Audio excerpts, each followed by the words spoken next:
Hi, I'm Hal Roberts. This is Bridge City News. Here's some of the top stories we've been following. A heat warning continues for many parts of our country. We hear from Environment Canada about how long the balmy weather will be sticking around Alberta. Lethbridge police are preparing for the arrival of the notorious biker gang, the Hells Angels, here in our city. And the greatest outdoor show on earth continues in Calgary. Premier Daniel Smith discusses how important the Stampede is for the Alberta economy. Your nation, your province, your southern Alberta. From the heart of Lethbridge, it's Bridge City News with Hal Roberts. Thanks so much for joining us. A heat wave caused by a ridge of high pressure from California continues to make its way across Western Canada. Heat warnings continue in many regions, including here in Alberta and in Saskatchewan. Many in Manitoba are also experiencing temperatures above 30 degrees. The folks from Environment Canada say the ridge may reach the northwestern Ontario boundary before it begins to move back south down to the United States.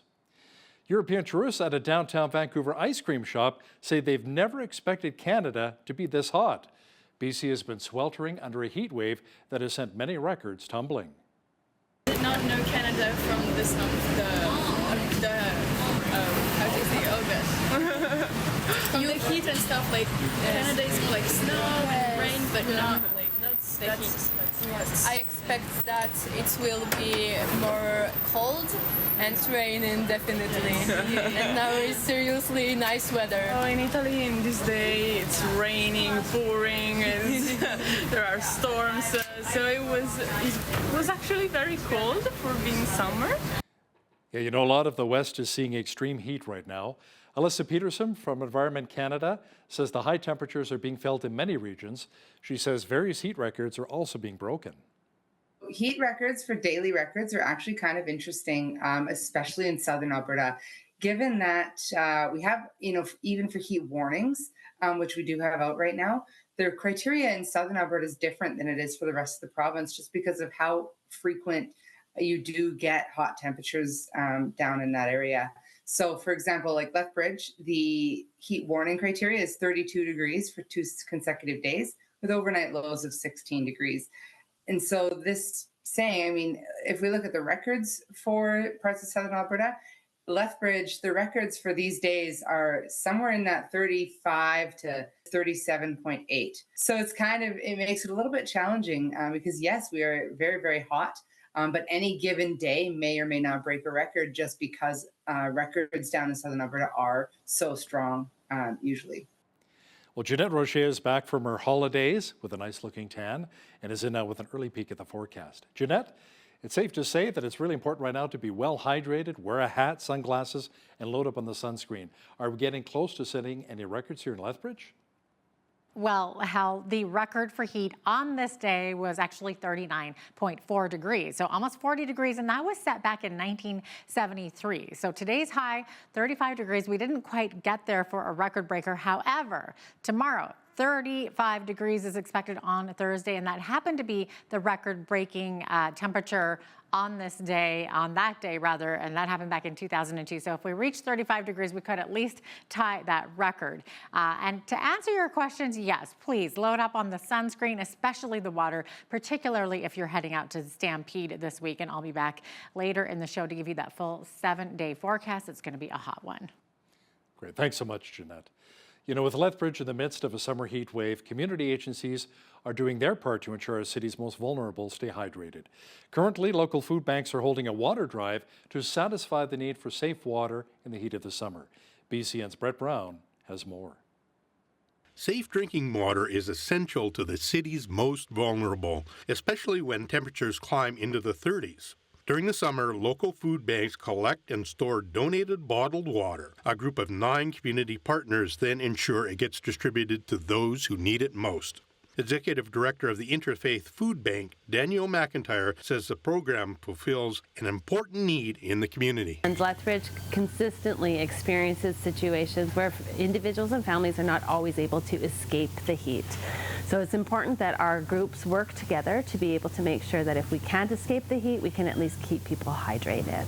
McIntyre says local individuals, businesses, and even community groups support the program with donations of water and money. The Interfaith Food Bank and the Lethbridge Food Bank collect and store the water donations, which are matched by the City of Lethbridge up to a total of $5,000. McIntyre said donations of bottled water tend to increase when it gets hot, but tens of thousands of bottles will be needed throughout the summer. We knew the heat was coming, and so we have seen some people who annually participate with this bringing in their donations. We're hoping that we will see an influx over the next few weeks, because I don't think that we are going to see a reprieve from the heat anytime soon. The bottled water program will continue throughout the summer. For Bridge City News, I'm Brett Brown. A local food rescue and distributor for people in need is in danger of shutting down by the end of the month. The Alberta Food Rescue provides free roadside food pickup in Staveley, and the group says without proper funding, they'll no longer be able to provide for those most in need, including our seniors and those in our Indigenous communities. Jackie Duhasek, founder of the program, suffered a stroke in January and now has paralysis that prevents her from walking. She says they've been struggling over the last year to keep up with organizational costs. She says with no government funding in place, they may not be able to continue beyond the summer. This program is geared very much to families that are having to learn how to supplement their foods, and we do it without prejudice, and we try and give them resources on top. So that is my job, to work with families to do resources. It is ran strictly by volunteers. I do not get a wage. I haven't gotten a wage in 4 years. I simply do this because I have something to give to the community, and I need people to know that even with a stroke, even with my severe mental illness, big things, you can still do big things. You can be part of the community. How do we keep supporting community if our government and community members don't? Food is not a problem. We always have food. We have warehousing full of food. We just need to run this building. Duhasek says after reaching out to multiple government agencies, she was unable to secure any future funding. She's hoping to get the word out in hopes of keeping the program alive. Now, BCN reached out to the Family and Community Support Services for comment, but has yet to hear back. An RCMP firearms expert testified today in the murder conspiracy trial of the Coots 2, who were part of the border blockade in Coots, Alberta back in 2022. Brian Hui with the RCMP National Firearms Lab says a rifle seized in the raids near the blockade was a prohibited weapon. He says he reviewed all weapons and ammunition taken from trailers, suspect vehicles, and the home of one of the accused, Anthony Olenek. Olenek and Chris Carbert are charged with conspiracy to commit murder of police at the blockade, which tied up traffic for 2 weeks at the Canada-US border in a protest of COVID-19 measures and vaccine mandates. Lethbridge Police Service is preparing for the arrival of the Hells Angels. According to Pete Christos, head of the Criminal Investigation Division at the LPS, around 200 to 300 bikers will arrive this Friday. Christos says, like the LPS, police officers from other jurisdictions, including the RCMP, have a plan in place to help protect their communities. Like I said, we do have an operational plan in place where we're going to be monitoring these individuals and their activities. So we are well prepared for this, and we're going to monitor that throughout the entire weekend. It just means that they're looking to establish themselves within our city. Their support clubs and others are holding a grand opening and are anticipated to ride during various events and over the weekend. Their presence is expected to be highly visible, and police will assess any potential threat to public safety on a case-by-case basis. For Chief Mendizaday and our members, I want to ensure the community that our service is well aware of the event and have a comprehensive and operational plan in place and is supported by the Provincial Biker Enforcement Unit and our local and national partners. Well, clubhouses have been identified throughout the city, throughout this country for a long time. For here, we're prepared to deal with this as it evolves. Recent reports say there are currently 34 Hells Angels chapters here in Canada with close to 1,300 members. Officials with the City of Calgary say progress is being made on stabilizing the water distribution system following repairs to the ruptured feeder main. They say, however, that more time is needed before they're able to lift outdoor water restrictions. Some outdoor use is being allowed, however, which includes water needed for construction or home renovation projects. Calgarians are encouraged to continue using water collected from rain barrels or indoors. An event dubbed as the greatest outdoor show on earth continues on in Calgary. Crowds are lining up at the Stampede to get pancakes from Premier Daniel Smith. People are coming together at pancake breakfasts and barbecues to celebrate the greatest outdoor show on earth. And it is hard to overstate how much this means to Calgary. For well over a century, it has been one of the most unique and colorful cultural events in the world. The Stampede has been central to Calgary's identity for nearly its entire existence.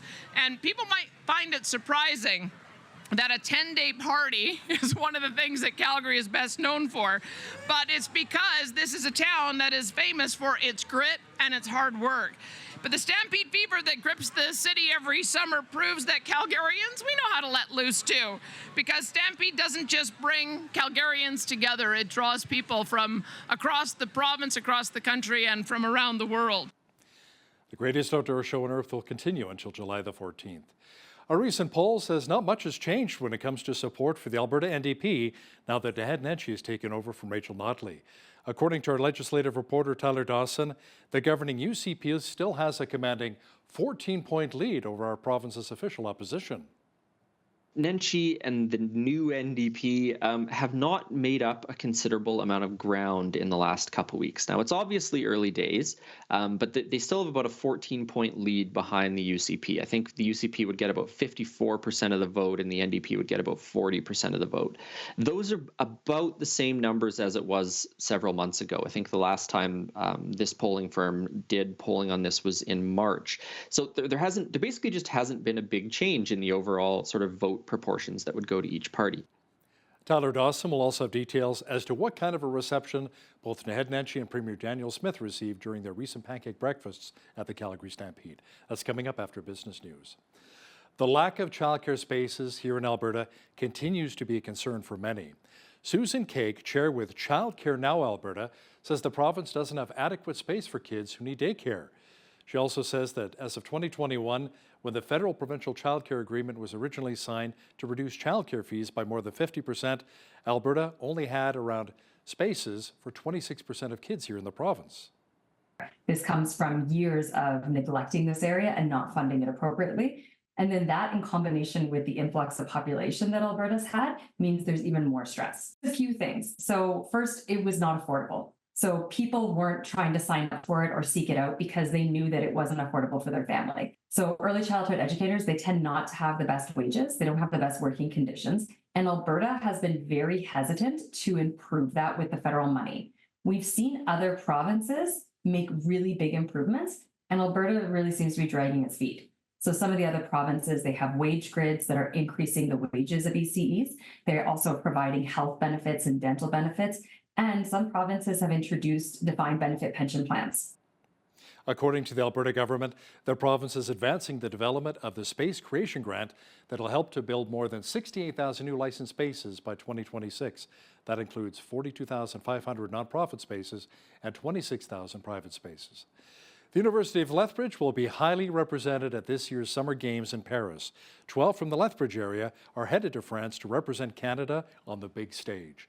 Notable names from the university include Casey Bosch and Paige Crozen, assistant coaches for the Pronghorns women's basketball team, who will compete in a 3-on-3 basketball alongside the Plouffe sisters.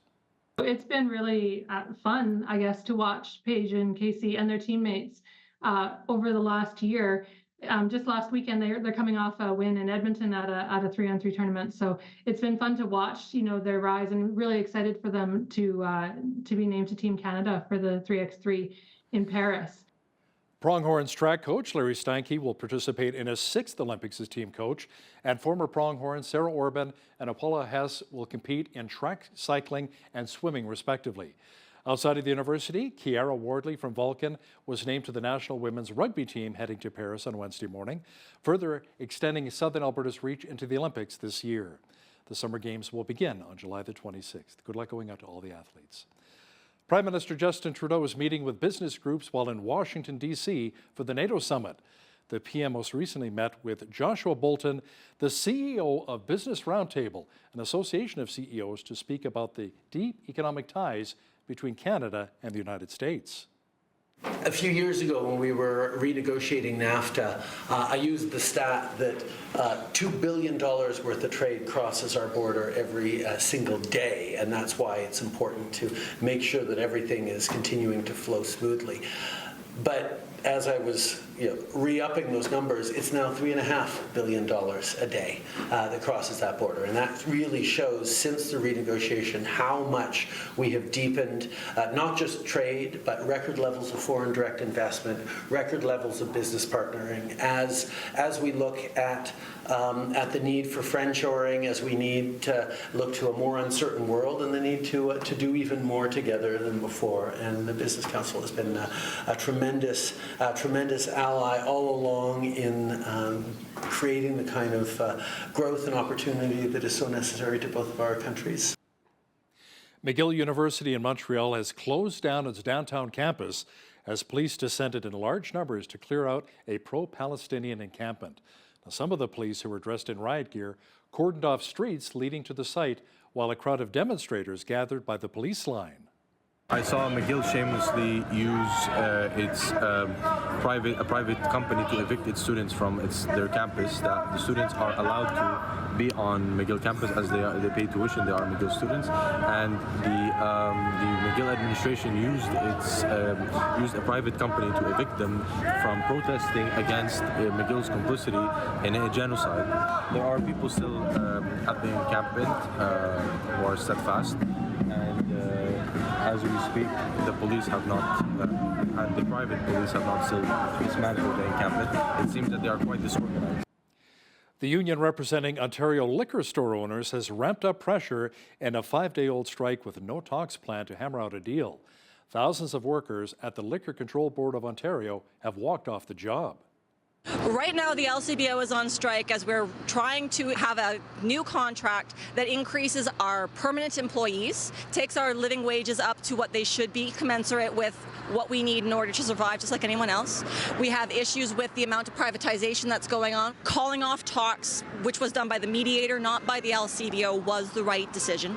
They weren't even willing to discuss changes to the structure that Mr. Ford wants to put in for convenience stores. And we want it to be slowed down or done in a way that maintains the benefit to the people of Ontario, rather than throwing alcohol in every store and throwing money out the window. Well, Environment Canada issued another heat warning for our region here in southwestern Alberta, and the sunny hot temperatures will remain with us for the rest of the week. A full look at the weather pictures coming up.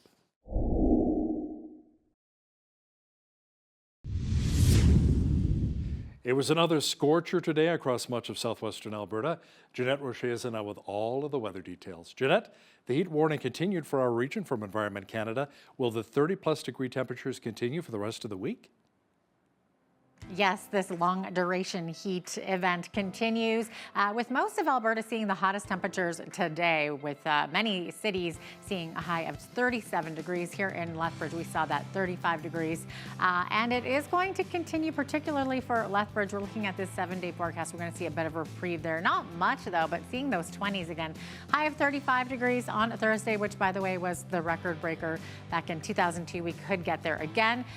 29 degrees for Friday and Saturday. Sunday up to 32 again, 30 degrees on Monday, and then rounding out that 7-day forecast on Tuesday with a high of 32 degrees. So it is a hot one. Load up on the water, please, especially if you're heading out to the Stampede. Average high for this time of year, 25 degrees. We're well above that. Average low, 10 degrees. 39 was the high temperature on this day, like I said before. That happened back in 1973. 5 was the record low, happening back in 1997. Sun rose this morning at 5:36 and our sunset this evening at 9:37 p.m., giving us 16 hours and 1 minute of beautiful daylight. Okay, there you go. So sunshine on the west coast tomorrow, 24 for a high in Victoria, 23 the high in Vancouver. Vancouver seeing higher temperatures the further inland you go, more like 27 degrees. There was the heat warning in effect across Alberta today, including these two cities here, Edmonton and Calgary. 31 in Edmonton tomorrow and 30 for a high in Calgary tomorrow, a little bit cooler there. Both of those cities also seeing a slight chance of showers in the late afternoon with a risk of thunderstorms. Same thing for these cities here in Saskatchewan. Also under heat warning, 33 for a high in Saskatoon. Same thing for Regina. Both of those cities seeing 30% chance of showers in the afternoon, risk of a thunderstorm late afternoon. 32 is the high expected tomorrow in Winnipeg with clear skies. Okay, we're going to see more rain, though, as we get into central Canada and also the east coast. So Toronto seeing a 40% chance of showers in the morning, 24 for a high, 23 the high in Ottawa, and 26 for a high in Montreal. Montreal seeing 15 millimeters of rain tomorrow and 5 to 10 millimeters expected in Ottawa. There were heat warnings in effect across some of these cities as well in Atlantic Canada, and now we're looking at rainfall warnings. So Fredericton, high of 22 tomorrow, but could see up to 30 millimeters of rain in some of those heavy hit areas. Also a chance of a thunderstorm there. Halifax seeing a 30% chance of showers tomorrow morning, 27 for the high there. 20 only for a high in Charlottetown. And Charlottetown could see up to 40 millimeters of rain in some of the areas that are heaviest hit. And then we're seeing a 40% chance of rain or drizzle in the morning there. St. John's with a high of 23 degrees. So there you have it. That is your forecast. If you purchased tickets through Ticketmaster within the past few months, your personal information may have been compromised. Officials at the ticket agencies say they had a breach and hackers were able to access certain personal information. They say the unauthorized activity took place between April 2nd and May 18th of this year. May 23rd is when officials determined there was suspicious activity in the cloud database. More information about the breach is available by calling Ticketmaster directly at 1-833-505-2930. A consumer rights group says the country's airline regulator is pressuring travelers to stay silent about its rulings on their complaints. Gabor Lukács, president of Air Passenger Rights, says the Canadian Transportation Agency has asked at least one complainant who posted a decision on the organization's Facebook page to delete the post. A screenshot of an apparent email from an agency director to Lukács also asks for his group's cooperation in, quote, preventing future public sharing of confidential information. In an email, the Transportation Agency pointed to legislation and stressed that decisions by its complaint resolution officers must not be published unless all parties agree to it. Alberta-based company Entropy has given the formal go-ahead for its second carbon capture and storage project. It says the initiative will capture emissions from parent company Advantage Energy's Glacier gas plant in northwestern Alberta. The carbon capture facility will be able to capture 160,000 tons of carbon dioxide each and every year. The facility should be operational by the second quarter of 2026. Now, here's a look at today's markets. The TSX was up 307 points on the day to finish at 22,350. The Dow was up 429 points to 39,721. The S&P 500 was up 56 to 5633, and the Nasdaq was up 218 points to finish at 18,647. West Texas Intermediate Oil was up 99 cents to 82.40 US per barrel. Natural gas was down 3 cents to 2.32 US. Gold was up 7.43 to 23.7152 US an ounce, and silver was up 27 cents to 31.02 US an ounce. Feed wheat is at $7.81 per bushel, barley is at $5.83, canola is at $14.19, and corn is at $7.11 per bushel. Live cattle August contract was down 10 cents to $182.25. Feeder cattle August contract was down $1.38 to $254.35. Lean hogs were down 88 cents to $88.45. And the Canadian dollar was up slightly over the past 24 hours to 73.40 US.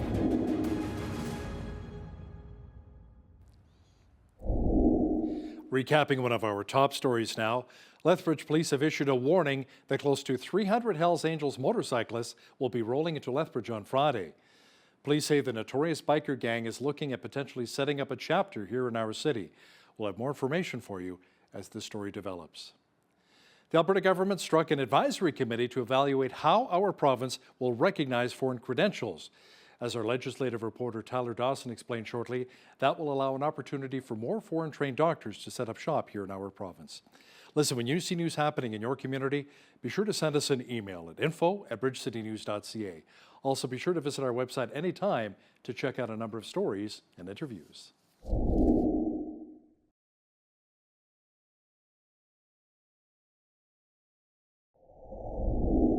The Calgary Stampede continues with visitors from all over the world taking in the greatest outdoor show on earth.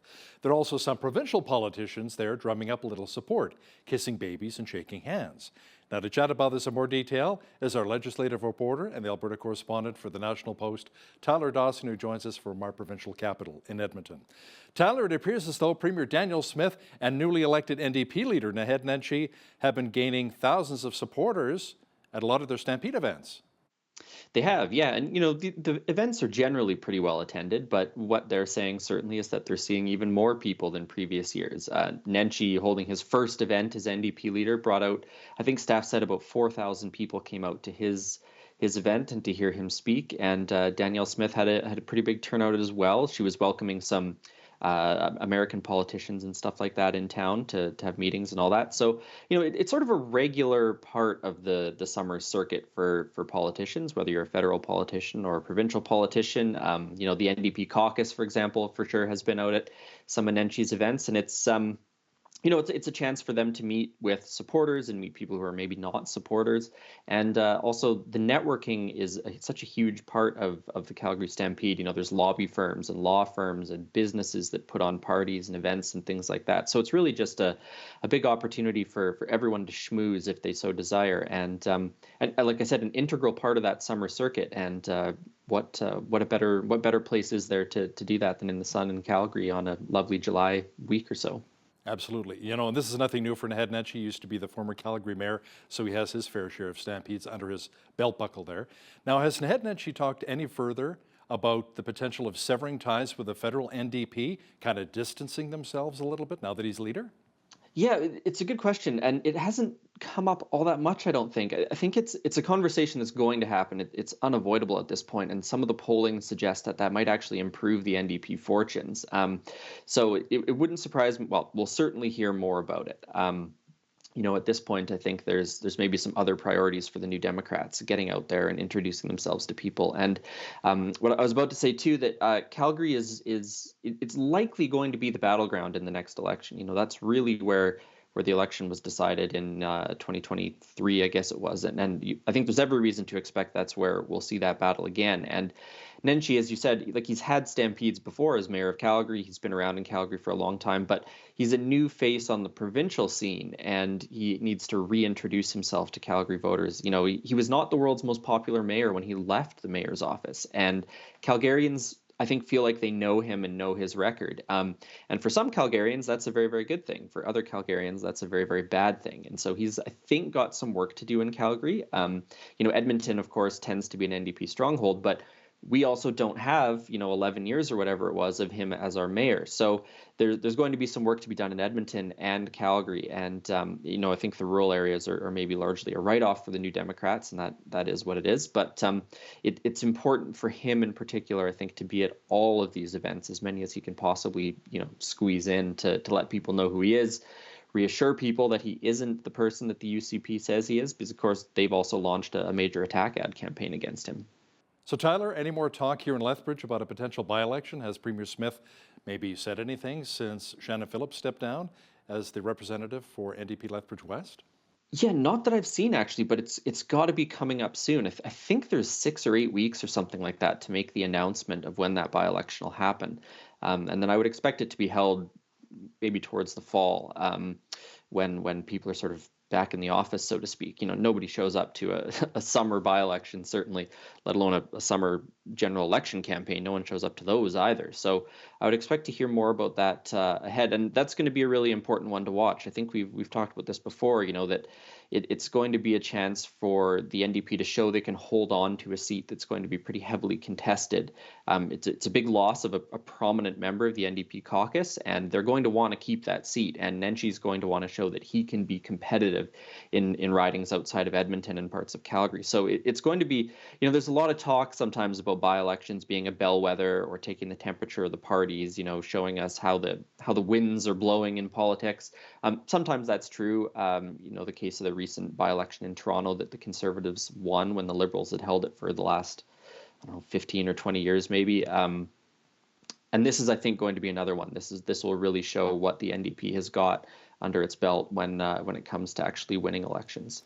It'll be interesting to see as well if Cheryl Seaborn, the UCP candidate last provincial election for Lethbridge West, and a nurse as well, will be running against whoever the NDP choose to put in there to run as a candidate. Now, Tyler, news broke earlier this week that after 18 years, hunters in our province will get a shot at killing grizzly bears. Now, it's not a return to the grizzly bear hunt. The province changed the rules around conservations that will allow hunters, instead of wildlife officers, kill problem bears to really protect Albertans and livestock. Yeah, it was a bit of a confusing thing when it all came out. So this was all changed very, very quietly a few weeks ago. There was some updates made by regulation to the Wildlife Act, and it was noticed by a sharp-eyed reporter at a newspaper in Canmore and Banff, and they wrote a story about it, and that's what sort of tipped everyone off to it, I think. So the grizzly bear hunt did end in 2006. Prior to that, there was an annual grizzly bear hunt. You could apply to have a tag to go get a grizzly bear. The last year in 2005, I think 10 bears were killed and 73 permits were issued. So that was the last one. 2006, it came to an end. They put a 3-year moratorium on it that just hasn't ended. And back in 2002, the province had the provincial legislative environment committee basically said that, look, the species is threatened in terms of their population. We need to put a stop to the bear hunt. And it took a few years for that to happen. But so what's happened now is it's not a return of that actual hunt, although certainly people are trying to make it seem that way. But what it is, there are problem wildlife across, various types of animal, whether that's wolves or coyotes or bears. And sometimes those animals get euthanized. If a grizzly bear attacks and kills somebody, that bear tends to be tracked down and euthanized. And so what this change will do is Todd Loewen, the Forestry, Parks and Tourism Minister, will create sort of a pool of eligible hunters. And if there is a problem grizzly bear, they will put a call out to people in that pool. Someone will get permission to get up to that site in 24 hours, and then they can do the killing of the bear, and they'll get to keep the carcass or the head or whatever else a hunter might want to keep from a grizzly. So it's really just in some ways farming out the duties of a wildlife officer, one duty of the wildlife officer, which is to pull the trigger, to a potential hunter. It's going to be controversial. It already is controversial. The NDP has already come out saying that this is not going to stop human wildlife conflicts. This is not going to stop livestock bear conflicts. And the NDP's Sarah Meligi, I believe her name is she's actually a bear biologist. She's the Banff Kananaskis MLA, so a little bit of expertise on the NDP side when they come out firing against this. So it's going to be a little controversial. The UCP did have to put out a statement on Tuesday about it because reporters started asking questions, and they really tried to paint this as this is about protecting property and humans and livestock, so that's certainly the argument they're making. It's the conservation folks in the NDP are, they're not buying that argument. Let's say that. Tyler, politicians are obviously on their summer legislative break right now. And an item that didn't receive a lot of attention was how the government struck an advisory committee to evaluate how Alberta recognizes foreign credentials. I mean, we've all heard the stories about a foreign-trained doctor comes to Alberta, comes to Canada to drive a cab because he or she cannot practice here. Mm-hmm. Yeah, and so this is one of those things you hear about a lot in the medical field, and sometimes those doctors or nurses or whatever end up in sort of lesser roles and things like that. But it's of course true for a variety of different professions as well. So, and with the increasing immigration or migration to Alberta, with the economy booming and people looking for jobs and people looking for workers, it does make some sense to sort of try and streamline this process a little bit and figure out how you can get some of these trained people into roles quicker. I mean, obviously there are circumstances where a doctor is a great example, where you want to make sure that someone trained abroad has the same qualifications and skill set that a Canadian trained doctor would have. But certainly there's concern that you have sort of crucial parts of the economy, crucial workers in the economy who are unable to participate in a role that is necessary. And so this committee will sort of look in that. I think they have a couple years. They're struck for a couple years, and I would expect them to make sort of recommendations over the next couple years about how to address that gap a little bit. So it feels really overdue, actually. It feels like one of those things that has been talked about for a really long time, and I don't know if anyone's ever really got around to doing anything. And the other thing I should mention, which is on exactly the same issue pretty much, is that Ontario and Alberta have struck a memorandum of understanding about trying to recognize some of these qualifications, across provinces, because so much of this is regulated by the provinces, right? It's not necessarily the federal government that's saying, well, you can be a doctor or an engineer or whatever. So provinces, there's a little bit of red tape when you move provinces in some of these professions. So this is another example of some interprovincial cooperation that ought to have some good economic outcomes. Yeah, the MOU is definitely going to help, like you said, professionals between Alberta, Saskatchewan, and Manitoba. Now, Tyler, on Bridge City News, we often talk about polls. Polls are pretty big here. And a new poll came out recently that talked about Naheed Nenshi and the numbers for the NDP since he took over as leader. What do the results tell us right now? Well, what they tell us is that Nenshi and the new NDP have not made up a considerable amount of ground in the last couple of weeks. Now, it's obviously early days, but they still have about a 14-point lead behind the UCP. I think the UCP would get about 54% of the vote and the NDP would get about 40% of the vote. Those are about the same numbers as it was several months ago. I think the last time this polling firm did polling on this was in March. So there basically just hasn't been a big change in the overall sort of vote proportions that would go to each party. There's a bunch of possible explanations for that. People might be relatively happy with what Danielle Smith's UCP are doing, and people aren't really shifting their votes. People might not be really paying attention all that much. Nenshi is an unknown quantity to some extent in parts of the provinces. There's a few explanations for it. What has happened, and these are both not contradictory, but very strange in the Alberta context, is that the NDP's or the UCP's lead in Calgary has fallen from about 8 points to 4 points or 2 points. It's contracted at any rate. So Nenshi's ascension to the helm of the NDP has actually helped the NDP in Calgary, which is a good thing. And maybe makes sense, but of course good for him, maybe makes sense because they know him. The confusing thing is that the NDP lead in Edmonton has actually contracted considerably from, I think, 11 points down to 2 or 4 points. Wow. And Edmonton is the NDP stronghold. The NDP holds every single seat in this city. Even when Jason Kenney was premier, I believe there was only one UCP MLA in Edmonton. Very strange development, and it's hard to say what's happening there. Did people really like Rachel Notley and they don't like Nenshi as much? Are they happy with something that Danielle Smith and her crowd have been doing? It's really hard to say. But if you're sitting in the NDP, war room or planning room, you must be very happy about the Calgary numbers. But what is going on in Edmonton? That's really, really strange. And hopefully there will be some more polling in the weeks and months ahead that'll shed a little bit of light on what exactly is going on there. Hey, Tyler, it's all about balance. There you go. A carbon capture and storage hub 45 kilometers from Edmonton has passed another hurdle in getting built as the companies Shell and ATCO ink to deal with the province. Tyler, explain why this is so important.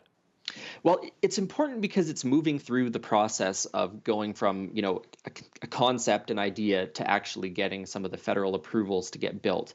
There's been, of course, a lot of talk over the last few years, the last decade, probably the last 2 decades, about carbon capture and storage. And what we are sort of seeing now is projects that are moving through the various processes, whether that's finding sites, getting provincial approvals, securing funding. And then, of course, there are these federal hurdles that need to be covered. Of course, we've talked about Bill C-69 before, which overhauled the Impact Assessment Act, which approves sort of large infrastructure projects. So there are still lots of steps to be done in this process. But what it really shows is that there's some degree of corporate interest in getting these things done. There's some degree of corporate viability in the sense that they're willing to put up money and time and effort to make these things happen. And there is, of course, broad agreement between Alberta's politicians and folks in the oil and gas sector, and to some extent the federal government, that these are projects that need to get done. Who knows how far away we are from getting some of these things done. There are some big disputes about funding between the province and the federal government on some of the other projects that are being considered. But this sort of just does go to show that these are viable projects in the sense that they are moving through this process, whatever timeline that might take. And it's probably a good sign for, another sector of Alberta's economy. Legal Aid and the Alberta government have extended their funding agreement until September. Now, this is good news for Albertans who cannot afford access to legal representation. Also good news that both parties are back at the negotiating table. Yeah, so this was sort of an early summer drama last week or late the week before, where there was a funding agreement basically between the provincial government and Legal Aid Alberta. And that funding agreement had expired in late June. And so they were sort of talking about how they were going to move forward with funding. And there was some disagreement. You know, they're sort of very much talking past each other in what they've said publicly about what's happened, which is a little bit confusing. But Legal Aid Alberta basically said that the government was trying to remove some of its independence in its new agreement. And the province did say, well, you know, we're not going to interfere with the independence. We're feuding over the funding a little bit. So, but the point is, you know, the Legal Aid Alberta was saying, look, we're close to closing doors for the summer because we won't be able to continue operating. And so they've basically agreed to continue with the funding scheme they have until September 5th. So that'll be sort of the next deadline in that debate, that discussion, that negotiation about what's going to happen there. Legal aid, obviously, not something that anybody ever really wants to have to access, and not something that, frankly, a lot of people qualify for. It does have fairly strict income requirements and things like that, but an absolutely crucial service to some of the less well-off Albertans who find themselves in a situation where they need legal representation. So a bit of a big early summer conflict that seems to have been put on the back burner, at least for another, 6 weeks or so. He's our legislative reporter and the Alberta correspondent for the National Post. Tyler Dawson, thanks so much for joining us today from Edmonton. Thanks for having me, Hal.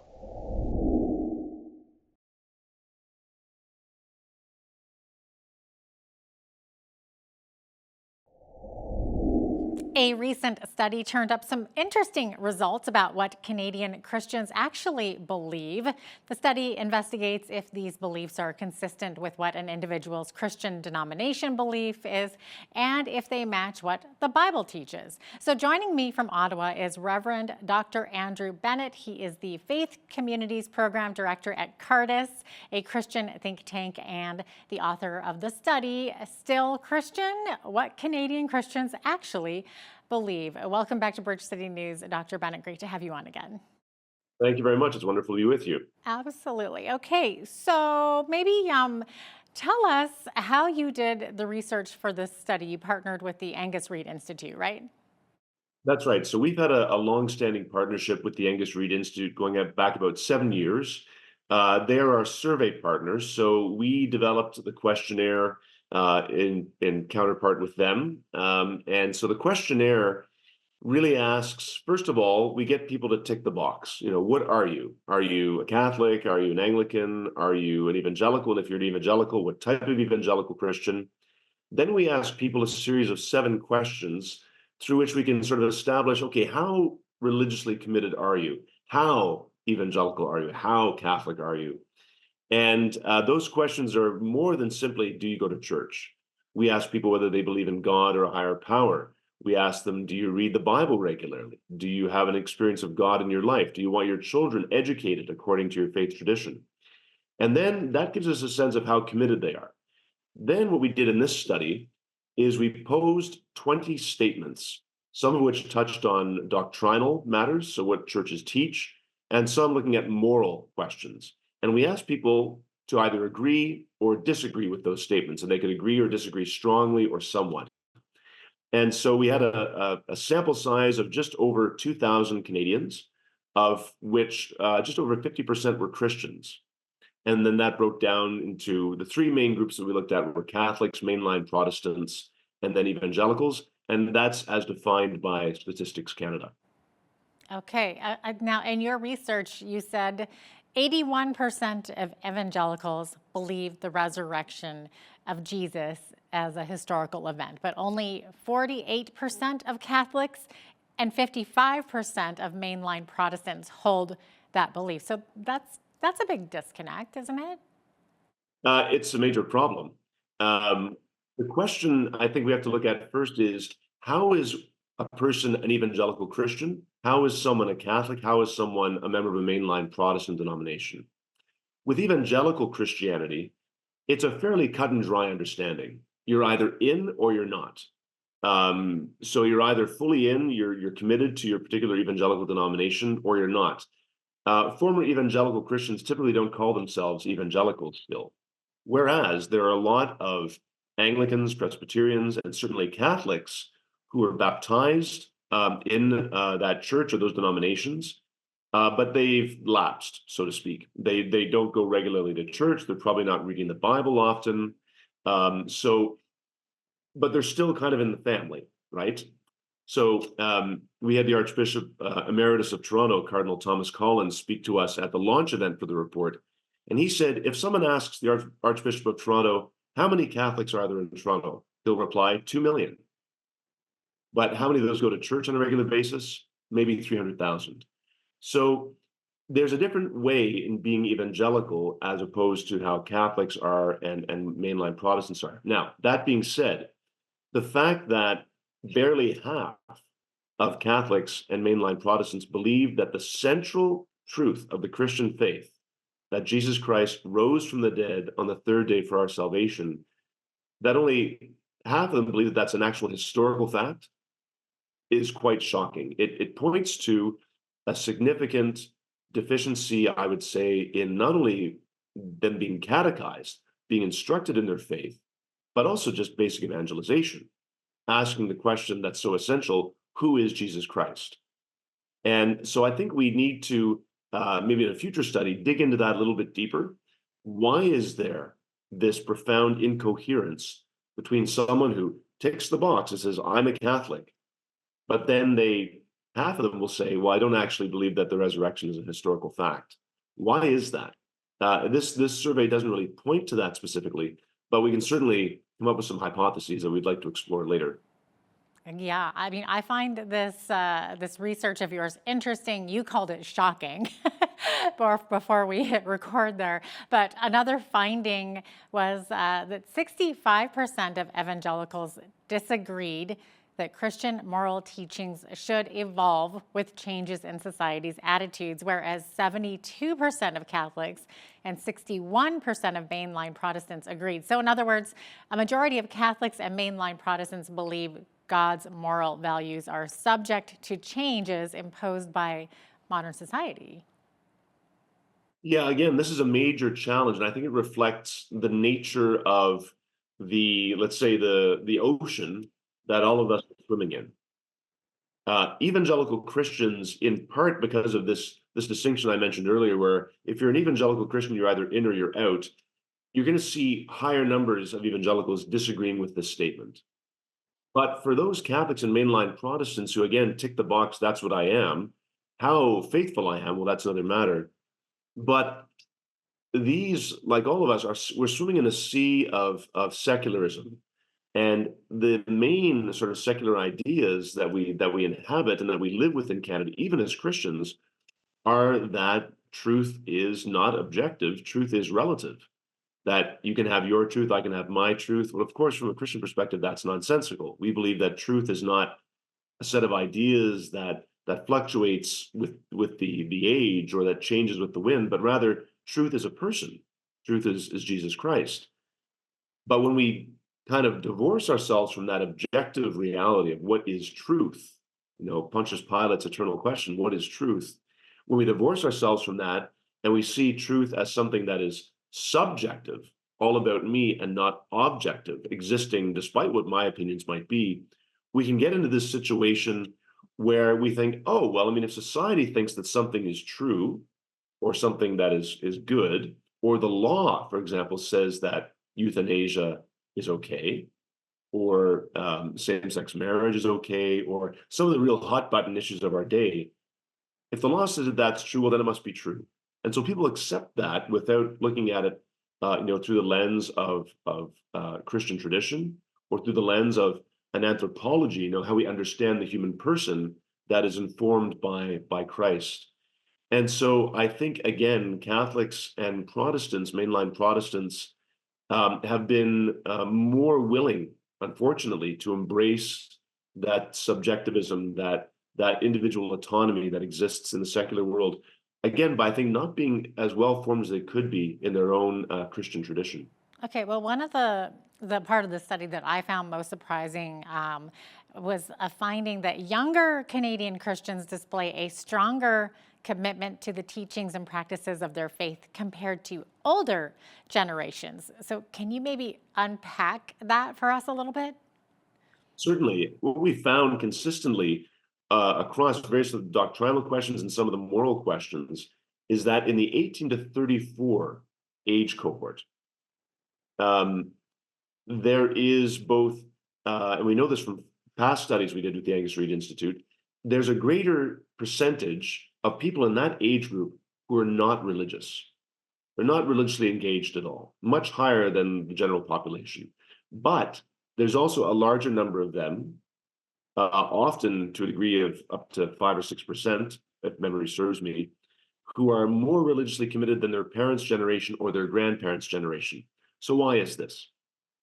I think because now there is no social pressure to be in church.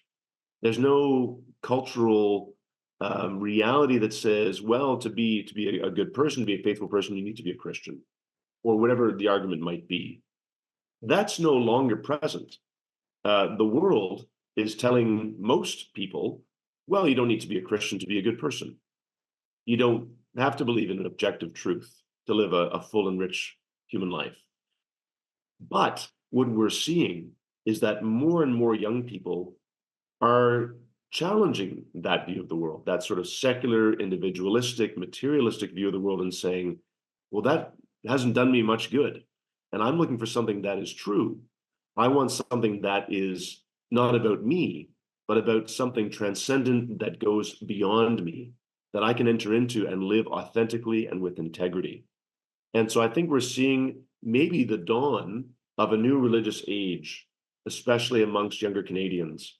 And those of us that are active in pastoral ministry, working in churches as pastors, as ministers, as priests, as deacons across the country, I think many of us would tell you that we're seeing this play out in the pews, that younger Canadians who have felt sort of adrift in this sea of secularism are coming back to the church, often as totally blank slates.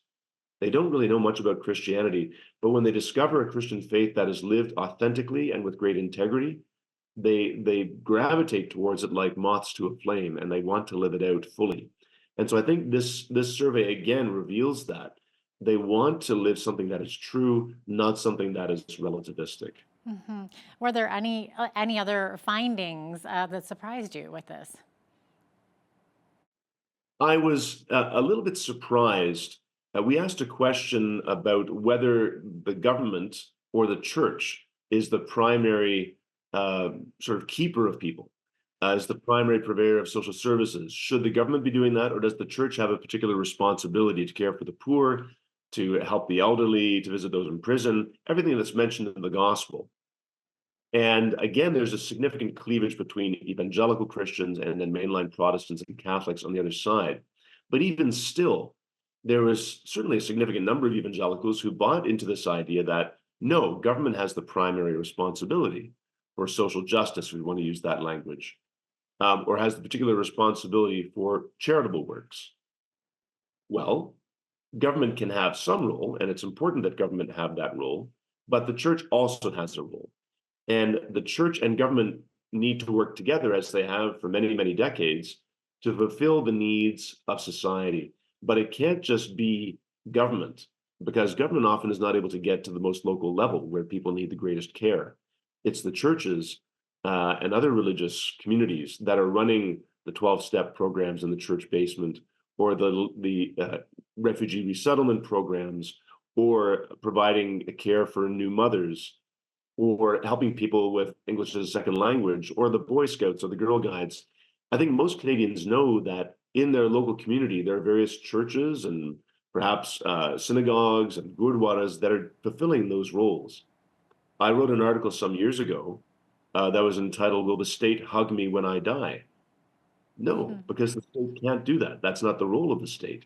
That's the role of the Christian community and of the people that we are closest to. And so we have to, I think, have a much more nuanced understanding of the interplay between church and state, It can't just be the state, nor can it simply be just the church. But given the nature of our pluralist society, the two need to work in concert with one another.